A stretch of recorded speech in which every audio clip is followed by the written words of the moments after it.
मैं ज़्यादा लेट हो गई है ना। ज़्यादा लेट होने का कारण था, ऐसा नहीं कि मैं सो रही थी। ओह, कौन सा न्यूज़ 24 चैनल वाले आए हुए थे और मेरी वो 2 वीडियो वायरल नहीं हो गई थी पीछे। हाँ, तो उन्होंने ये कहा कि भाई आपने ऐसा सरकार के प्रति, जो इस तरह का एक इंटरव्यू था कि आपने ऐसा क्यों कहा, क्या लॉजिक था। तो उनको मैंने यही बताया कि भाई इंडिया में सरकार किसी की आए, हम विरोधी किसी के नहीं हैं, बस वो 2 चीज़ें कर दे, एक एजुकेशन अच्छी कर दे और लोगों के अंदर स्किल्स।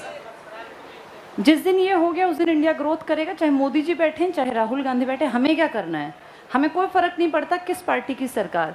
कई बार क्या होता है, लोगों को ऐसा लगता है जैसे मैंने उसमें कुछ बोल दिया इस तरह का कि भाई, खैर मैंने स्पष्ट नहीं बोला, लेकिन लोगों को ऐसा लगा कि भाई मैडम जो है एंटी मोदी हैं, कईयों को लगा मैडम एंटी इंडिया हैं। तो ये समझने की ज़रूरत है और ये अनपढ़ों की समझ में नहीं आएगा। 2 चीज़ें जिस देश की विकसित होंगी ना, वही आगे जाएगा। आप कुछ कर लो, चाहे कितनी डेवलपमेंट की बातें कर लो, अगर आपकी एजुकेशन कमज़ोर है तो देश किसी भी कंडीशन पे आगे बढ़ ही नहीं सकता। आपके देश में ये नो डिटेंशन पॉलिसी, इसने सब भट्टा बैठा दिया पूरे देश का। वो जो बच्चे की पढ़ने की उम्र थी ना, जिसमें हम याद करते थे, डर के मारे ही सही चीज़ों को लर्न करते थे। भाई तुमने पहाड़े क्यों याद किए बचपन में? क्योंकि टीचर्स मारते थे, पीटते थे। जिसको पहाड़े नहीं आते पिटता था ना वो। उस डर से हम पढ़ गए। इंसान की फितरत है, हम 200 साल गुलाम रहे हैं, बिना डर के काम करना हम भूल चुके। आज भी तुम्हारे सिर पे पेपर आता है, तुम्हारी पढ़ने की स्पीड यही रहती है, बढ़ जाती है। अब क्यों नहीं है उतनी, जबकि तुम्हें पता पेपर तो आना है। हमारी आदत बहुत ख़राब है, हमारे ऊपर प्रेशर होगा तो हम काम करेंगे। और एजुकेशन पे से तुमने प्रेशर बिल्कुल ख़त्म कर दिया इस पॉलिसी के चलते, नो डिटेंशन पॉलिसी, जिसको कह दिया कि भैया कोई कितनी क्लास तक फेल नहीं करना। तुम लोग याद करो अपना बचपन, जैसे किसी भी चीज़ को अपने से सोचा करो। ये कागजी बातें नहीं हैं, ये सिर्फ किताबों में नहीं लिखी। 8वीं तक बच्चे का दिमाग बहुत शार्प हो जाता है, क्योंकि वो चीज़ों को, बहुत सारी चीज़ों को वो सीखता है। और सीखने के अलावा बहुत सारी चीज़ें रटनी भी पड़ती हैं। अब टेबल सीखने होते हैं, रटने पड़ते हैं। भाई 18 7 सीखने की क्या बात है? इतना पता है कि 18 7 टाइम्स 18 7 आर, कि भाई 18 गुणा 7 करेंगे तो आंसर ये आएगा। ये मल्टीप्लाई करके देखना तो है सीखना, भाई समझ लेना। लेकिन 18 को 7 से मल्टीप्लाई करें तो आंसर क्या आएगा, ये तो रटना। रटना भी कुछ चीज़ों का ज़रूरी है। जैसे कई बार हम सोचते थे कि रटना ना पड़े ऐसे चीज़ें, लेकिन फिर जब टीचिंग के एग्ज़ाम्स वगैरह में पढ़ा, टीचिंग के 2 साल, तो पता चला कि नहीं, कुछ चीज़ें रटनी पड़ती हैं। कुछ चीज़ों को आप समझ नहीं पाते, बहुत सारा ज्ञान नहीं, लेकिन रटने से भी आपके दिमाग का एक पार्ट सीखता है और वो शार्प बनता है। हर चीज़ को नहीं रटना, जैसे पॉलिटिक्स को, इकोनॉमिक्स को नहीं रटना, साइंस को नहीं रटना, पर पहाड़े तो रटने ही पड़ते हैं। कुछ चीज़ें, स्क्वायर है, क्यूब है, इनका क्या करना पड़ता है? रटना। बार बार पढ़ो, बार बार पढ़ो। अब ये 8th तक कुछ रटना और सीखना ज़रूरी नहीं है। अब सिर्फ आओ ना आओ, कुछ पढ़ो ना पढ़ो, तुम पास हो जाओगे। तो क्या बच्चे पढ़ेंगे? अब नहीं। 8th तक उनका दिमाग डंब हो जाएगा। और 9वीं क्लास, हम कितनी बार कहते हैं, लाइफ में सबसे इम्पॉर्टेंट जो बच्चा रास्ता बदलता है ना, वो 9th है। यहाँ से 2 रास्ते निकलते हैं, एक सही दिशा में जाएगा और एक गलत। आप खुद देखना, आपके घर में छोटे भाई बहन हो, कोई भतीजा भांजा भांजी कोई हो, 8th तक बच्चे का बिहेव बच्चे वाला होता है। 9th में आते ही उसका एक तरीका ही अलग हो जाता है। अब उसकी संगत पे फ़र्क पड़ेगा कि वो क्या पकड़ेगा। तुम्हारे भाषण से, तुम्हारे घर से, संस्कारों से फ़र्क नहीं पड़ेगा। और यहाँ संगत गलत होने के चांसेस ज़्यादा इसीलिए हैं क्योंकि उसको 8th तक तो पढ़ना ही नहीं आया। अब ये गांव-गांव में जो नशे के इतने सारे साधन बन गए, इन सब से लाइफ आसान बनेगी या मुश्किल बनेगी बच्चों की? पहले देखो, शराब पीने के लिए आदमी को शहर जाना पड़ता था, क्योंकि शराब की दुकानें शहर में थी। आज हर गांव के नुक्कड़ पर शहर की, ये इसकी शराब की दुकान। कई गांव ऐसे हैं जिनमें एक गांव में 4-4 दुकानें खुल गई, 4 चौराहों पर, चारों तरफ। तो वहाँ किसी भी 16-17 साल के लड़के के लिए नशा जैसे अवेलेबल हो गया ना। 50-100 रुपये तो हर कोई अरेंज कर लेता है। उस टाइम पे, जैसे आज से पहले देखें, जब हम इतिहास पढ़ते हैं, गांधी क्या नशे पर रोक लगाने के पक्ष में थे? क्या 1930 में गांधी ने औरतों को नहीं कहा था कि शराब की दुकानों को बंद करवा दो? उस टाइम में और अब के टाइम में क्या अंतर है? अब आपकी सरकार, हाँ, ये तो और ज़्यादा खुल रहे हैं, क्योंकि इनसे सरकार को बहुत मोटी कमाई होती है। ये जो एजुकेशन है ना, अगर बच्चा इस तरफ मुड़ जाए तो उस तरफ से चांसेस हैं बचने के। तुम लोगों ने महसूस किया इस पेंडेमिक में क्राइम रेट भी बढ़ा है? लोग पढ़ाई से हट गए। जो 18 साल 16 साल के लड़के थे वो क्या करेंगे फिर? पढ़ाई से हटे तो 100% गलत रास्ता पकड़ेंगे, क्योंकि खेती तो ख़त्म बराबर हो गई। खेती में तो कुछ निकलता नहीं, तो बच्चा या तो पढ़ेगा या तो बिगड़ेगा, और पढ़ने की ज़रूरत इसने ख़त्म कर दी, तो ये तो ख़त्म हो ही गया। स्किल एजुकेशन की अगर बात करूं तो आप खुद इसका साक्ष्य हो, आपके सामने ये बातें हैं। क्या हरियाणा में स्किल्स की यूनिवर्सिटी नहीं बन रही थी? बन रही थी ना। कितने कितने दिन से पढ़ रहे हो तुम लोग? उसमें पास हुए कितने लोगों में स्किल्स आ गई और उन्होंने क्या कुछ कर लिया। जैसे स्किल्स तो दिखाई देती है ना, ये चीज़ें अपने आप देखा करो, सीखा करो। सिर्फ कागज़ पढ़ने से ज्ञान नहीं आता। आप में और चाइना में इतना अंतर कैसे हो गया जब दोनों बराबर थे? 1950 तक तो दोनों इक्वल थे। 1970 में आप थोड़े से ऊपर थे, बराबर से थोड़े से ऊपर, ये थोड़ा सा नीचे। 1978 से इन्होंने काम करना स्टार्ट किया और असली काम इन्होंने शुरू किया 1990, जब इन्होंने अपने देश में एजुकेशन को कंपलसरी बना दिया कि भाई पढ़ना ही पढ़ना है। इनके देश में ना करोड़ों की आबादी थी हमारी तरह, आज भी है, नंबर 1 तो भी यही है। लेकिन इन्होंने सोच लिया कि इस आबादी को यूज़ करना है, इस आबादी का इस्तेमाल करना है बेहतर करने के लिए। पहले यहाँ बहुत बदहाली थी, बहुत ख़राब सिस्टम था। इन्होंने 1978 से काम करना स्टार्ट किया और 1990 में कहा कि देश आगे तब बढ़ेगा जब क्या अच्छी होगी शिक्षा, और स्किल साथ साथ लोगों को सिखानी स्टार्ट कर दी। आज आप देखो दुनिया में कहीं कुछ बनता हो, कोई भी प्रोडक्ट तुम चाहे किसी तकनीक से बना लो, जापान इसका, चाइना का, एक बार आदमी उसको देखेगा और कह देगा मैं सेम ऐसा दोबारा तैयार कर सकता हूँ। उनको टेक्नोलॉजी की इतनी ज़्यादा समझ आ गई, उनके अंदर इतनी स्किल्स हैं कि वो किसी भी देश की चीज़ को देख के उससे बेहतर बना सकता है। ये कैसे आ गया? इन्होंने इन चीज़ों पे काम किया, एजुकेशन पे और स्किल पे। हम पीछे क्यों रह गए? क्योंकि इन सालों में हमने इन पे काम नहीं किया। हमने काम बहुत किए, लेकिन इन दोनों को छोड़ के बाकी दुनिया भर के काम हमने कर लिए। 1990 से आज 2022 कितने साल बीत गए? 32 साल। दुनिया की, गूगल कर लेना, नंबर 1 इकोनॉमी जो है चाइना है। सबसे ज़्यादा चाइना ग्रोथ दिखा रही है ना। ग्रोथ तो आप दिखा रहे हैं। अच्छा हाँ, एक और देखो मज़ेदार चीज़, अगर तुम भरोगे fastest growing economy in the world, तो पता है नंबर 1 कौन है? हम। लेकिन उसकी सच्चाई तुम भी जानते हो कि वो आंकड़े किस तरफ इशारा करते हैं। जिन्होंने जीडीपी में ग्रोथ रेट दिखाई, जो बहुत अमीर बन गए, लेकिन असलियत तो हम नॉर्मल लोग जानते हैं ना। गाँव में किसकी इतनी आय बढ़ गई कि हम दुनिया की फास्टेस्ट ग्रोइंग इकोनॉमी है। ठीक है, आंकड़ों में हम बता देते हैं, लेकिन रियलिटी ऐसी नहीं है। और आंकड़े कुछ प्रतिशत लोगों के कारण बढ़े हैं, उनमें कुछ अमीर खानदान के लोग आते हैं। एवरेज आदमी, हम आम घरों में रहने वाले, तुम्हारे परिवार के लोग, इन पिछले 20 सालों में, इसमें कांग्रेस सरकार भी आ गई। जैसे कुछ लोगों ने कहा कि मैडम आप बीजेपी के विरोधी क्यों हो? भाई मैं बीजेपी की विरोधी कहाँ से हूँ? मैंने तो पेंशन की बात कौन से साल की है? 6 में किसकी सरकार थी? तो कांग्रेस की सरकार के बारे में कहा कि पेंशन बंद कर दी, तो उसमें बीजेपी कांग्रेस का मुद्दा ही नहीं है। मुद्दा ये है कि भाई हमारा जनता का क्या हुआ है, और वो करने वाला कोई ना कोई तो है जो पावर में बैठा है। ये चीज़ गलत है, और इसका विरोध मुझे लगता है पूरे देश के हर युवा को करना चाहिए जो गलत हो रहा है। सरकार शिक्षा से अगर चीज़ों को छीन रही है तो गलत है। सरकार अगर कहती है भाई शिक्षा मेरी जिम्मेदारी नहीं, स्वास्थ्य मेरी जिम्मेदारी नहीं, तो फिर तो गलत है। जैसे कई लोग कहते हैं कि प्राइवेट देश आगे निकलते हैं जो प्राइवेटाइज्ड चीज़ों को कर देते हैं। मान लिया प्राइवेटाइजेशन के मैंने कई बार एग्जाम्पल दिए क्लास में। प्राइवेटाइज होने पर तुम्हें अपनी सब चीज़ें बदलनी पड़ेंगी।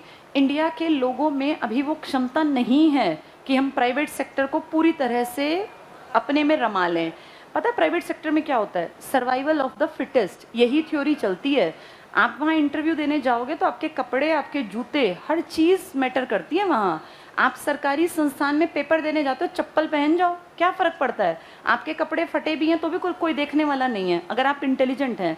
प्राइवेट में जाने के लिए पहले हमें काबिल भी तो बनना पड़ेगा ना। ये इतनी बड़ी देश की आबादी नाकाबिल है, बहुत सारे भारत के लोग। गलती उनकी नहीं है, गलती है एजुकेशन सिस्टम की। 12वीं करने के बाद कुछ सीखता ही नहीं बच्चा। तुम अपने आप भी देखो, तुम 12वीं कर गए, क्या सीखा हम लोगों ने स्कूलों में? कुछ नहीं। अपने देश में वोकेशनल एजुकेशन के नाम पे कुछ है ही नहीं। टेक्निकल चीज़ें फ्लॉप। एक एग्जांपल आपको देती हूँ। आईटीआई सबको पता है ना? आईटीआई क्यों बनाई गई होंगी? ताकि बच्चे 10वीं के बाद कुछ स्किल्स सीख लें। इनमें क्या कोर्स करवाते हैं? प्लम्बर का, इलेक्ट्रीशियन का, ना, ये कोई चीज़ ठीक करने का, यही सिखाते हैं ना। तुम सबने आईटीआई के हालात देखे हैं, क्या आईटीआई वास्तव में काम कर रही हैं? तुम अब जैसे हम कहें भाई ठीक है, सरकारी आंकड़ों में हो सकता है आईटीआई के रिजल्ट 100% आते हो, पर तुम और मैं भी तो देखते हैं आईटीआई की हालत। हर शहर में आईटीआई है। आईटीआई के बाहर तुम 10 मिनट खड़े होकर देख लो, छुट्टी के टाइम और सुबह के टाइम, वो जो बच्चे आते हैं तुम्हें दिखेगा कि इनको कुछ पढ़ाया लिखाया नहीं जाता। जैसे एजुकेशन और स्किल कहीं नहीं है, चाहे वो आईटीआई हो चाहे स्कूल हो, इसीलिए सिस्टम बैठता जा रहा है। जैसे सिर्फ आबादी, एक चीज़ और भी है, कई लोग क्या कहते हैं कि आबादी के कारण ऐसा हो रहा है। एक प्रॉब्लम है तुम्हारी ज़िंदगी में, उस प्रॉब्लम को पहले मान लो, लेकिन उसका उपचार भी तो करो। ये किसने कहा कि आबादी नहीं बढ़ रही है तो हमें दिक्कत नहीं है? है दिक्कत, लेकिन सिर्फ आबादी बढ़ने से दिक्कत है या सरकार की पॉलिसी भी गलत है? आबादी आज मेरे चाहने से तो कम नहीं होगी, ना तुम्हारे चाहने से। आबादी कंट्रोल होने में 20 साल अभी और लगेंगे। उसके बाद आबादी पे देखना थोड़ा थोड़ा अपने आप कमी आएगी, कारण अब हमारी पीढ़ी के लोग कहाँ उतने, अगली पीढ़ी में 2 बच्चे 1 बच्चा, यही तो ट्रेंड है ना। लेकिन जो इतने बढ़े हैं उनको थोड़ा कम होने में टाइम तो लगेगा ना। अब तुम सोचो, सारी चीज़ों का क्या कहते हैं कि मोदी जी क्या करें या सरकार क्या करे या कांग्रेस क्या करे, आबादी ज़्यादा है। एक पार्ट ये मान लो, एक्सेप्ट कर लो कि हाँ आबादी ज़्यादा है, अब इसके आगे क्वेश्चन मार्क, इसके बावजूद हमें क्या चाहिए? तो इसके लिए काम करो, इसके लिए भी तो काम करो ना।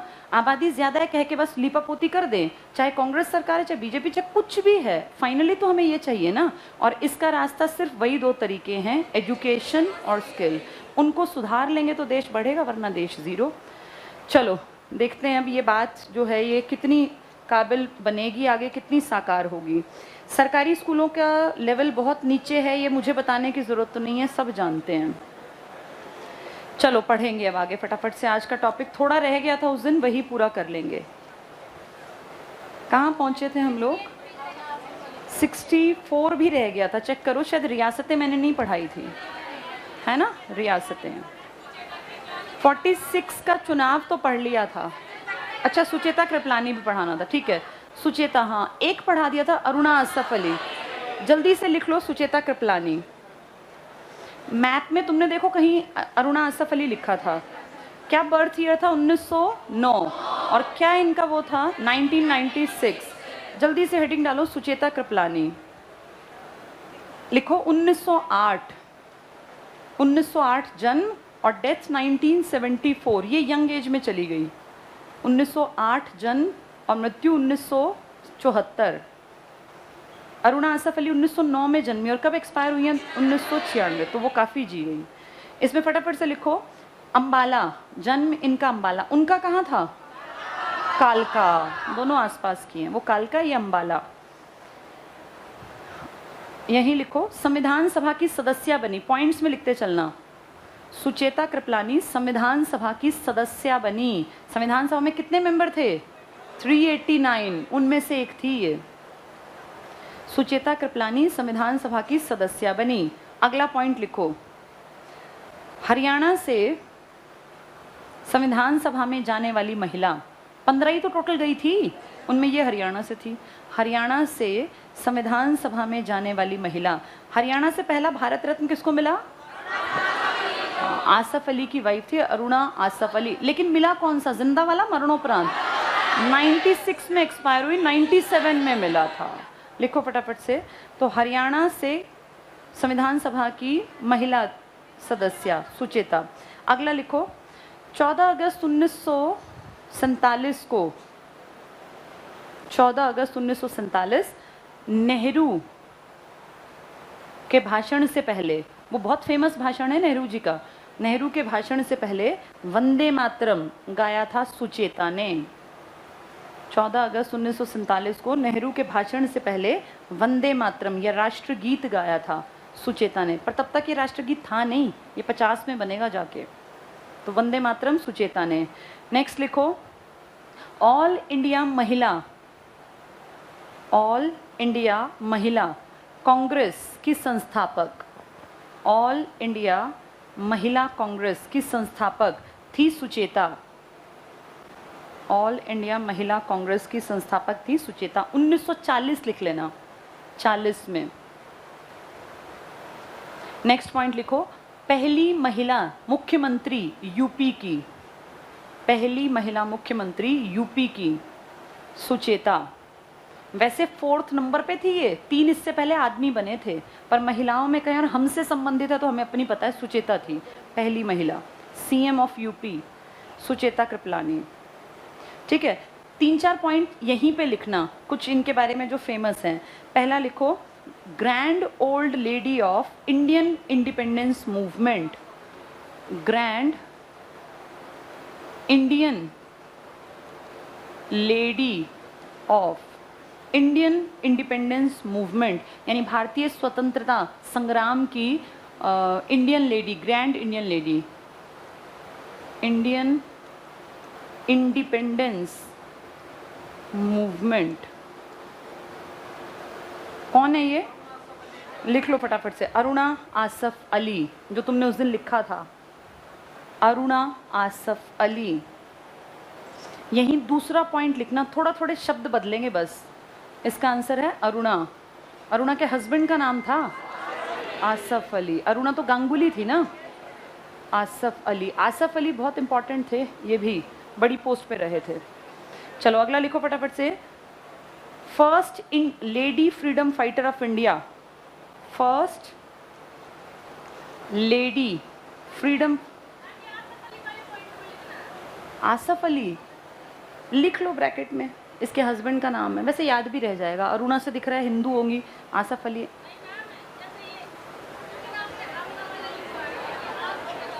इसके हस्बैंड के बारे में कह रही हो, लिखना है कि नहीं लिखना? अच्छा अलग से लिख लो ना कहीं भी, अरे कहीं भी लिख लो, पढ़ लेना। ये कोई वो थोड़ी ना क्लास वर्क की, क्लास वर्क में और होमवर्क में, कहीं लिखो, कहीं लिखो, किसी पेज पे लिखो, बस पढ़ जाना। चलो जल्दी से लिखो, first lady of, lady freedom fighter, freedom fighter of India, ये है Sucheta Kripalani. First lady freedom fighter of India, Sucheta Kripalani. Next लिखो, grand old lady of Indian nationalism, एक जैसे लगते हैं ये, grand old lady, grand old lady, ये फर्स्ट थी, ये सेकंड, ये third. Grand old lady of Indian nationalism, Indian nationalism, ये लिख लो। कौन है, कौन होगी बताओ ये? ग्रैंड ओल्ड लेडी जिसने तिलक के साथ काम किया था, एनी बेसेंट, लिख लो एनी बेसेंट। ये ग्रैंड ओल्ड लेडी है नेशनलिज्म की, राष्ट्रीयता की भावना, तभी तो होम रूल लीग लेकर आई थी। नेक्स्ट लिखो, old lady Gandhi, old, 4th point, old lady Gandhi. ये शायद मैंने कभी बताया, एक 72 ईयर्स की महिला थी, क्विट इंडिया मूवमेंट में वो लीड कर रही थी बहुत सारे लोगों को, और वो कुछ कहने आगे जा रही थी तो अंग्रेजों ने गोली चला दी, उनके माथे में लग गई, फिर भी वो तिरंगा लेके आगे बढ़ती रही। तो 72 साल की महिला, हजारों लोग उनकी भीड़ के पीछे थे, और कहते हैं जब तक वो ज़मीन पर गिरी उस तिरंगे को उसने ऊंचा रखा, तो तब से फेमस हो गई ये ओल्ड लेडी गांधी। इनका नाम लिख लो, इनका नाम है मातंगिनी हाजरा, मातंगिनी हाजरा। 72 साल की महिला थी ये, और क्विट इंडिया मूवमेंट में फेमस हुई थी 1942, लिख लेना ये, भारत छोड़ो आंदोलन, क्विट इंडिया मूवमेंट 1942। तिरंगा ज़मीन पे नहीं गिरने दिया था जब तक आखिरी सांस चली थी, इसके कारण फेमस हो गई थी। मातंगिनी हाजरा, मातंगिनी हाजरा। तो 4 औरतें हमने पढ़ ली, अरुणा आसफ अली, सुचेता कृपलानी, एनी बेसेंट और मातंगिनी। मातंगिनी को क्या बोलते हैं? Old lady Gandhi. कौन से आंदोलन में थी ये? क्विट इंडिया में ही अरुणा भी थी, क्विट इंडिया में ही सुचेता भी थी। और कौन कहलाती है ये अपना grand old lady of Indian nationalism, पुराने वाले। और अगर कहें इंडियन इंडिपेंडेंस की ग्रैंड ओल्ड लेडी और फ्रीडम फाइटर पहली किस हरियाणा की महिला को भारत रत्न से नवाजा गया? अरुणा आसफ अली। और सुचेता कहाँ की सीएम बनी? यूपी की। चलो आज इतना पढ़ लेते हैं क्योंकि आज कुछ पढ़ने का टाइम ही नहीं मिला। कोई नहीं, कभी कभी चीज़ें अपने लिए मोड़ने के लिए थोड़ा मेहनत भी करनी पड़ती है, समय भी देना पड़ता है। चलो कल पढ़ा दूंगी।